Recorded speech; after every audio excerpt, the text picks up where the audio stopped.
Hello legends and super legends. Welcome to Veloharmony. Today I want to talk about, are helmets necessary?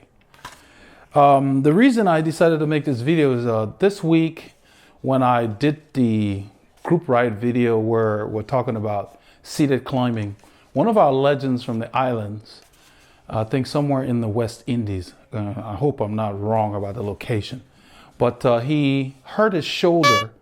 I think he said he hit a pothole and his shoulder actually dislocated where it went backwards, which is kind of rare because most of the time it comes forward. And I had had a similar injury in my early days in cycling when I was competing, and it happened right in my parking lot at dusk. I was doing something with the bike. I was adjusting something, just not paying attention. And they had one of these speed bumps that they didn't paint. It was asphalt and an asphalt driveway. And I hit the speed bump, not knowing it was there, flipped me over. This shoulder here, the bone came forward and rested right down here. And I'm talking about painful. So I went into my apartment because I was actually just right behind my apartment building. Went into the apartment, put the light on the bathroom, looked at it in the mirror. I could see the shoulder bone sitting right here. And I just pushed it back and it slid back in and the pain went away. And so, of course, I went and got it looked at, and the doctor said that the ligaments were stretched, but they were not damaged to the point where we needed surgery. So it was clear that at that point, it could easily come out and go back in. So what he did was he taped it up and put my arm in a sling and told me that don't use the arm much. You know, I had to ride the trainer and so forth. But the point I'm trying to make is that little fall right in my driveway, not even really riding. I was just checking some stuff in it, even getting the bike ready for the weekend ride. That fall, because I was wearing a helmet, when my shoulder hit, my head, the whiplash motion hit. The helmet basically dented the back of the helmet. And I've always had my head shaved even when I was a teenager. I always liked my hair low. And then when I got to like my upper 20s, I started having a bald spot up here in the middle. So I just always kept it shaved. It just always looked good. So it doesn't matter whether you have a full head of hair or not. When you fall and your head hits the ground, you can fracture your skull. I mean, you know, just hitting your head just in general is just not a good idea. You see the football players, they'll tackle somebody and they're wearing helmets. And just from tackling somebody and they hit the ground, you see that motion. Those are the things that you're wearing helmets to protect. It's not about cars or other things. Yeah, if you tangle with a car and you fall, it's the same, it's a fall. But the point I'm trying to make is you're not wearing helmet because of cars. You're wearing helmet because you want to protect your head, because most times when you fall, your neck has that action to where your head can hit something. And that's what you're trying to protect against. I've been in races where I saw a rider fall in front of me that was wearing a helmet.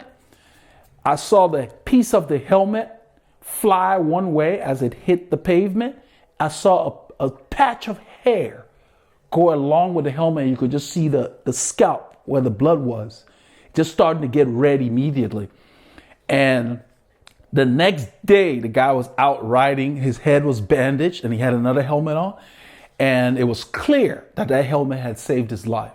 And he told us about it. This was a rider that I used to compete with. And he said that, yeah, I'm sold, because he was wearing it because USCF races required it. It's not a law here in Texas that you have to wear a helmet if you're over 18. I think they require it for kids. But it just makes sense. Cover your head, because any kind of fall can cause you to potentially hit your head. It's the same thing in a car where you have that whiplash motion with the snapping of your neck, and people have different things where they talk about the muscles in the neck. But at least in a car, you got that headrest, something soft to hit your head against. But when you're out riding on pavement, or you can hit a curb with your head, yeah, head injuries are so unpredictable that yes, it's just a good idea. And back in the late 80s when I started racing, the helmets were very clunky. They were heavy. You kind of look like an alien. Nowadays, it's not an excuse, you know. And I'm talking about that because I just ordered a helmet this week that's on sale at Rafa, called Aquamarine. It's like a blue. And the blue kind of grew on me because Paul and I talked about it. I saw some blue gloves. I got the gloves also. I got the winter cap in the same aquamarine color. And I kind of got drawn to the color over time because you don't see it out there that much. It's kind of a loud looking blue. And I just thought that, man, this helmet would be so visible. It's made by Giro. It looks almost like this. It's a synth that they modified for Rafa. They made the vents more robust. They opened up the back. You know, the style was just kind of evolved. So it resembles this, but just at another level. And I just always liked the looks. I've been waiting for it. I wanted to get the white initially. Thought they were going to mark it down more than 30%. So during Black Friday, they never did. So this time they brought it back. All the helmets are 30%. I went ahead and jumped on it. It's about $90 less than it normally sells for. So I ordered it and I went ahead and decided to put one of my other helmets on eBay for sale. So I don't really need more than 3 helmets. But I felt that that color would complement the helmets I have. So I've got a black, a white, and then it will be the aquamarine blue. It's pretty wild looking.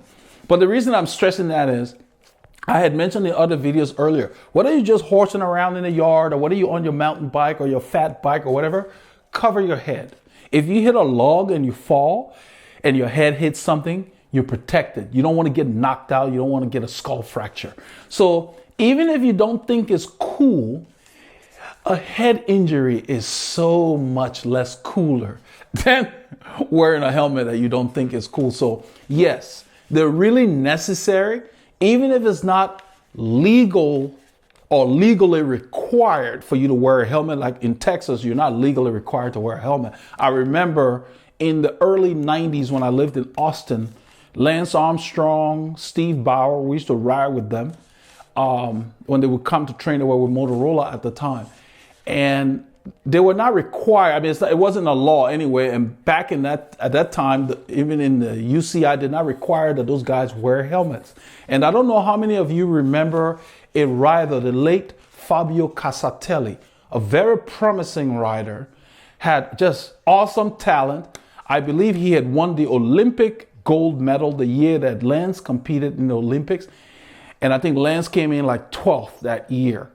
Fabio Casatelli was on Motorola and he was going down the hill in a race and he hit his head on one of those stones that they put on the side of the mountains as barriers, the little blocks. And unfortunately, he was never revived.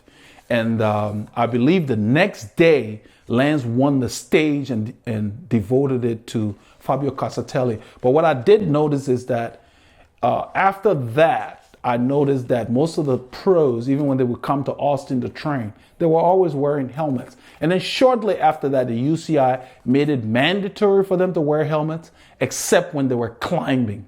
And you know how it's evolved, and now they have to wear it all the time, which I think is a great idea because we've lost a lot of cyclists and other non-famous people to head injuries. So please put on your helmet if you're going to go outside. If you're going to rollerblade, put on a helmet. Anything you're doing that you can fall and hit your head. It doesn't have to just be the bike. Because I see a lot of rollerbladers and it's really cool. I see them wearing helmets. Because on a rollerblade, you can get up, you can get some speed going. You know, the top guys, they get moving. So I just wanted to make this video of those of you who may be thinking, oh, you know, it's not cool. I can just put on my cap because I'm running down to the store or whatever. Put on your helmet. It doesn't matter whether you're going right around the corner from your house. I dislocated my shoulder in the parking lot where I lived. It can happen anywhere. So cover your head before you get on the bike. Make it a requirement. Protect your head so that you can live to fight another day, because you never know. You don't have to fall from a high speed to get a skull fracture. Just your head was not meant to hit hard surfaces. And so, you know, protect your head. So with that, I'm going to wrap it up and just say, yes, I believe that helmets are necessary, and it's just a good idea. It just makes sense. It doesn't need to be expensive. Just cover your head. These little foams in there. I change mine every 3 to 5 years. 3 years thereabouts, I start looking for new ones because they're improving them all the time. And that's the reason why I'm trying the Aquamarine. You know, they're not that expensive. $100 or $200 to protect your head. Yeah, it's worth it. So I don't do it for style points. I do it because it makes sense. Just like seatbelts. I was wearing seatbelts before it was the law. They had them in cars. I just put them on. It just made sense. So with that being said, don't get out there with your head uncovered. Even if you got a full head of hair and you're not bald like me, cover your head, protect your brain. Okay? I mean, nowadays, like this one, it doesn't even feel like I'm wearing a helmet when I put it on. They're so lightweight. There's no excuse for it.